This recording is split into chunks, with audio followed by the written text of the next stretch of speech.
chigatala na ezumike ọbụnika na ya bata ugbu a na-agbanye ihe onyonyo gị anyị ka nọkwa na ahụike bak.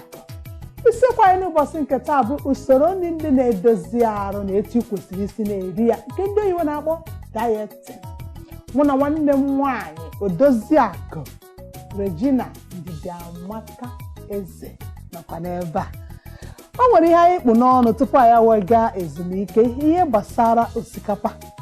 O nwere ndị na-eme ha sị gị na osikapa dị mma n'ụtụtụ na irie ya na ọ dị mma n'ụtụtụ. Ka ihe nwere ikwu maka ya? Okay. Ihe mere n'ụwa ndị nke ọzọ a mburu ụzọ kwuo ọ data ọ bụrụ na ihe niile dị mma enwere ya n'ime ụlọ, a ga-ekwu na ọ bụrụ na mmadụ enweghị ya n'ime ụlọ, i were rice rie is okay. The only thing wu were akwụkwọ nri, nri ọbụla ị chọrọ iri ka akwụkwọ nri na-adị ya n'oge nyere gị aka, ị ga-ebu nnukwu ibu, ị gaghị enwe ọrịa. So rice ahụ imecha na stew ma ọ isiri jollof ma ọ isiri ofe akwụ, were like ogo ndebe anyị mana ogo ụwa akwụkwọ eji wee mara ndị Igbo, isie ya otu ahụ irie ya na rice, ahụ ga-adị gị mma. Ma rice abụkwa asịkwa gị rie rice iji buru nnọọ otu mgbomgbo efere mmadụ. Rice ị ga-ekuru maybe quantity 50 naira rice or 100 naira rice. It's okay for the It's morning. okay. Daalụ nnukwu. O nwere ihe kwuru banyere mmiri, ịṅụ mmiri n'ụzọ ụtụtụ. E nwere ndị na-aṅụ mmiri o nwere ike bụrụ elekere nke 3 nke ụtụtụ ma elekere nke 4 nke ụzọ ụtụtụ. O nwere ndị na-aṅụ mmiri ọ bụ ha ṅụọ ya mgbe o nwere ihe ọdachi ọ ga-ebutere ha ka ọ dịkwa mma. Mmiri edewo ndụ, ọkwa ihe a na-ekwu na mmiri ewo ndụ. Ahụ anyị Chineke ekere anyị sef enwere about 80% water.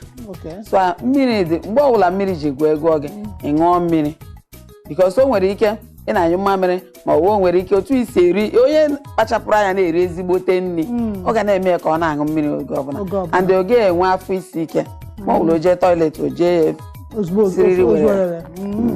Nke ọgwụkwa ndị na-eme ha bịa sị gị aṅụkwara mmiri n'etiti abalị, ya gụna mmiri n'abalị tupu ịchọ ịnakpụ ụra gị aṅụkwana mmiri ma ọ bụ asị gị ṅụọ obere ka ị wee nakpụ ụra. Ka nwere ihe kpatara ndị ahụ ji wee na-eme otu ahụ ka ha ghara ịnyụ mmamịrị na bed.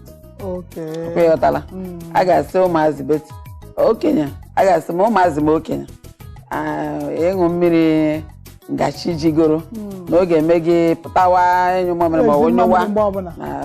So o dipendere otu ahụ mmadụ dị, onweghị ihe ọjọọ ọbụla. So ọ ga-asị oge eme mmamịrị kpaa gị pụta jee nyụọ, nsogbu adịrọ. Ụnụ amụtara nke ahụ. Ọzọ dị ka ịbịa ya arụtụna ihe gbasara anyị warụta na nri ụtụtụ aka ka anyị gazie na nri ehihie, etu a ga-esi nri ewesịrị ike iri n'ehihie ga-adị mma n'ahụ.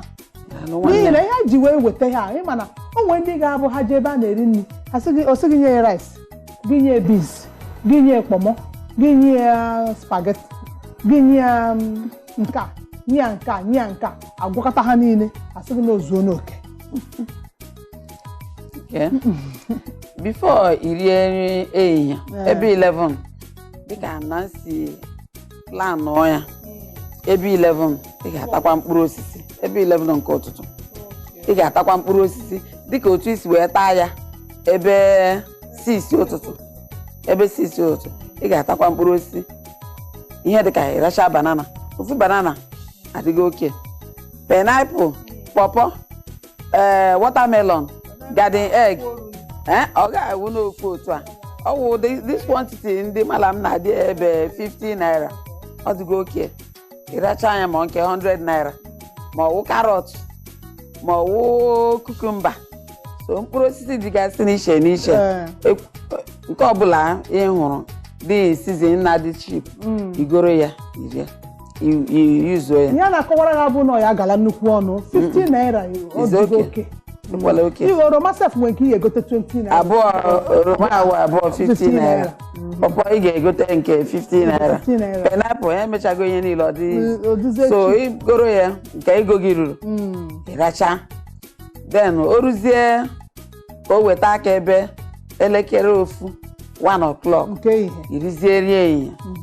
Ndị dịka gịnị gasị? Nri ehihie nwezi ike iri, o nwere ike ọ wụrụ osikapa na akwụkwọ nri, o nwere ike ọ wụrụ agwa ka i siri otu ahụ rie ya otu ahụ ma ọ bụ ijiri plantain nke na-achara acha wee sie agwa wujukwe ya akwụkwọ nri ịma o nwere akwụkwọ nri ndị be anyị na-akpọ nchụanwụ a na-adị ama mma ị ga-eji wee sie beans ị ga-eji wee sie plantain na-achara acha ị nwekwara ike eji esikwa n'ofe akwụ eji esi ofe akwụ ezigbote akwụkwọ nri ka ọ so ị nwere ike kwe sie ụtara ọwụ ụtara akpụ ọwụ eba ọwụ amala ndị obodo a nri ji akwara nri a na-elo elo nri ọbụla a na-elo elo nri ọbụla a na-elo elo ịma o nwekwa nke ndị be anyị na-akpọ achịcha oge udu mmiri oge ọkọchị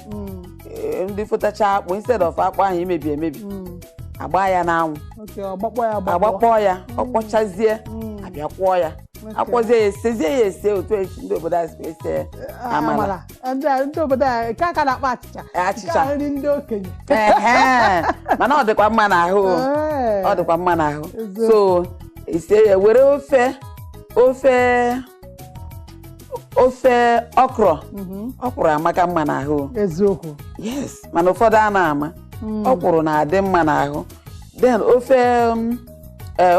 ofe na-enwere n'ofe onugbu enwere ofe ọha enwere ofe nsala akwụkwọ nri juru na ofe ahụ irichaa ya inweta onwe gị and oge eme gị na-aṅụ sọ mmiri ịma na ofe nsala ụfọdụ nwere ike si na ofe nsala na akwụkwọ nri adịa mana ụtazị ha dị na ya wee ihe ahụ mmadụ chọsịrị bụ ezigbo multivitamin ọ maka na arụ ịbụrụ onye afọ gbachiri ịta ha na ụtazị ozugbo jụtọgịsie ya even ma abacha ndị obodo anyị na-eri ịma na abacha ahụ a na-awụjukwa ya akwụkwọ nri akwụkwọ aṅara anyị nwejuru ohi a na-eri ihe a na-eri karịrị akarị wujuo ya ị nwere ike rie ya si rie ehihie ya bụ ihe na-akọwatara anyị na-abụ na ihe ndị ehihie bụ nri na-agbado ume nke carbohydrate food ma carbohydrate ma protein ọ bụgodu beans ịghọtago just rie ezigbo nri mana ihe m na-ekwu ka akwụkwọ nri dere na ya ịghọtala akwụkwọ nri ga-adị na ya irichaa ya ya orie ehihie oruzie n'anya sịkwa